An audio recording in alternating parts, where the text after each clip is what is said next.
இந்த விஜய் தப்பு பண்ணவும் மாட்டான், தப்பு பண்றவங்கள சும்மா விட மாட்டான், இனிமேல் தப்பு பண்றவங்களையும் சும்மா விட மாட்டான்னு பஞ்ச் டைலாக் பேசினாரே ஊழலுக்கு எதிராக முதலமைச்சர் விஜய்.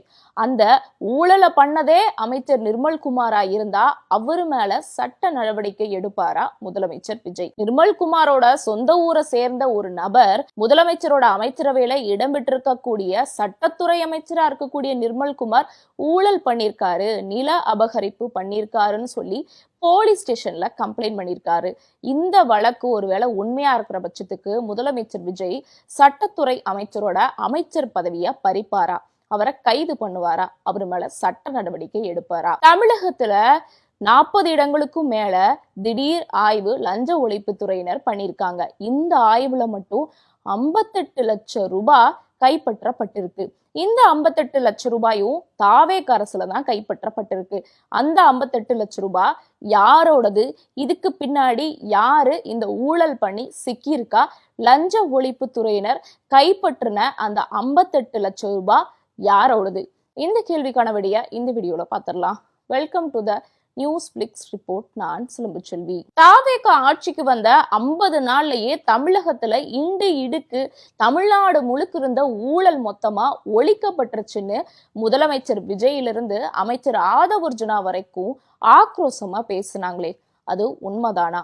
நம்மளுக்கு கிடைச்சிருக்கக்கூடிய இந்த சிங்கிள் லெட்டர்ல இருந்தே தெரிய வருது ஊழல்லாம் ஒழிக்கல, ஊழல் இன்னும் டபுள் மடங்கு தான் ஆயிருக்குன்னு. அந்த லெட்டர்ல அப்படி நம்மளுக்கு என்ன தெரிய வருது அப்படின்னா, மதுரை மாவட்டத்துல இருக்கக்கூடிய முதலைக்குளம் கிராமத்தை சேர்ந்த சர்வேயன் அப்படின்னு ஒரு எண் போட்டு, இந்த இடத்தோட ஒரு பகுதி எனக்கு பூர்வீக பாத்தியமாக்கப்பட்டது. இந்த இடத்துல இதே கிராமத்தை சேர்ந்த ராஜா என்பவர், அவரோட மகன் நிர்மல்குமார் என்பவரும் என்னோட முதலைக்குளம் இடத்துல இருக்கக்கூடிய இடத்தை அபகரிச்சு விதிமீறல் பண்ணி கட்டுப்பாட்டை மீறி அபகரிச்சிருக்காங்க. அது மட்டும் இல்லாம இந்த நிலத்தை அபகரிச்சு வீடு கட்டுறோன்னு சொல்லி கல்யாண மண்டபம் கட்டியிருக்காங்க. இவங்க மேல நடவடிக்கை எடுக்கணும் அப்படின்னு முதலை குளத்துல இருக்கக்கூடிய, அதாவது நிர்மல்குமாரோட சொந்த ஊர்னு சொல்லப்படக்கூடிய முதலை குளத்துல இருக்கக்கூடிய அந்த கிராமத்தை சேர்ந்த நபர் மின்துறை அமைச்சராகவும் சட்டத்துறை அமைச்சராகவும் இருக்கக்கூடிய நிர்மல்குமார் மேல குற்றச்சாட்டு வச்சிருக்காரு காவல்துறை மேல. அந்த நபரோட பேர் என்னன்னா உக்கிரபாண்டியன். அதாவது சட்டத்துறை அமைச்சர் தன்னோட நிலத்தை அபகரிச்சு வீடு கட்டுறன்னு சொல்லி கல்யாண மண்டபம் கட்டியிருக்காரு. இதுக்கு அவரோட தந்தை ராஜாவும் உடந்தையா இருக்காரு அப்படின்னு இவர் கம்ப்ளைண்ட் பண்ணியிருக்காரு. அதாவது தமிழ்நாட்டுல லஞ்சம் ஒழிக்கப்பட்டுருச்சு, லஞ்ச லாவண்யம் எந்த இடத்துலயுமே இல்ல, கிளீன் கவர்மெண்ட் நாங்க அப்படின்னு பெருமையா பேசக்கூடிய இந்த தாவேக அரசுல தான் பாட்டிலுக்கு 10 ரூபான்னு இருந்தது இப்ப 20 ரூபாயா மாறினது மட்டும் இல்லாம அமைச்சர்களா இருக்கக்கூடியவங்களே நில அபகரிப்பு வழக்குல ஈடுபடுறதும், நிலத்தை அபகரிச்சு அதுல கல்யாண மண்டபம் கட்டுறதும் பண்ணிக்கிட்டு இருக்காங்க. இது விஜய் அவர்களோட காதுக்கு போச்சு அப்படின்னா அனிதா ராதாகிருஷ்ணன் அவதூறு பேசினதுக்காகவே கைது பண்ணாரே, இப்போ சட்டத்துறை அமைச்சரா இருக்கக்கூடிய நிர்மல்குமார அவர் கைது பண்ணுவாரா? இது ஒரு மிகப்பெரிய கேள்வியா இருக்கு. இது ஒரு பக்கம் இருக்க, தமிழ்நாடுல இருக்கக்கூடிய 41 இடங்களுக்கும் மேல லஞ்ச ஒழிப்பு துறையினர் சோதனை பண்ணிருக்காங்க. அதன்படி பார்த்தா மாநகராட்சி, நகராட்சி, ஊராட்சி, ஒன்றிய அலுவலகங்கள் உட்பட 41 இடங்கள்ல லஞ்ச ஒழிப்பு துறையினர் சோதனை பண்ணிருக்காங்க. அந்த சோதனையில மொத்தமா 52 லட்சம் ரூபாய் அவங்களோட கைக்கு கிடைச்சிருக்கு. அதுலயும் எந்தெந்த ஊர்ல இருந்து தெரியுமாங்க கிடைச்சிருக்கு? அரியலூர் நகராட்சியில மட்டும் வெள்ளிக்கிழமை ஈவினிங் நடத்தின அந்த சோதனையில 5.47 லட்சம் ரூபாய் ஜிபே மூலியமா வாங்கியிருக்காங்க. 14,000 ரூபாய் ரொக்க பணமா கைப்பற்றப்பட்டிருக்கு. அடுத்து கடலூர்ல இருக்கக்கூடிய மேல்பட்டாம்பாக்கம் அப்படிங்கிற பேரூராட்சியில 1,26,490 ரூபாய் லஞ்சமா கைப்பற்றப்பட்டிருக்கு. அடுத்து விழுப்புரம்ல இருக்கக்கூடிய கோட்டக்குப்பம் கள்ளக்குறிச்சி நகராட்சியில 1.65 லட்சம் ரூபாய் லஞ்சமா கைப்பற்றப்பட்டிருக்கு. அடுத்து திருவண்ணாமலை மாநகராட்சியில 55,000 ரூபாய் கைப்பற்றப்பட்டிருக்கு. அடுத்து புதுக்கோட்டையில இருக்கக்கூடிய மாநகராட்சியில 10,000 9,000 ரூபாய் கைப்பற்றப்பட்டிருக்கு. அடுத்து கரூர்ல 13,000 ரூபாய், திண்டுக்கல் மாவட்டத்தில் இருக்கக்கூடிய தாடிக்கொம்பு அப்படிங்கிற பேரூராட்சியில 52,900 ரூபாய் கைப்பற்றப்பட்டிருக்கு. விருதுநகர் ராஜபாளையத்துல 6,000 ரூபாய். எனக்கு தெரிஞ்சு இந்த லஞ்சத்தை கைப்பற்றினதுலயே லாஸ்டா இருக்கக்கூடிய காசுனா இந்த 6,000 ரூபாய் சொல்லலாம். அந்த 6,000 ரூபாய் விருதுநகர்ல இருக்கக்கூடிய ராஜபாளையம் பேரூராட்சியில கைப்பற்றப்பட்டிருக்கு. சரி, 6,000 அது ரொம்ப பெரிய விஷயம். 1,000 ரூபாய் 2,000 ரூபாயே ரொம்ப கஷ்டம்.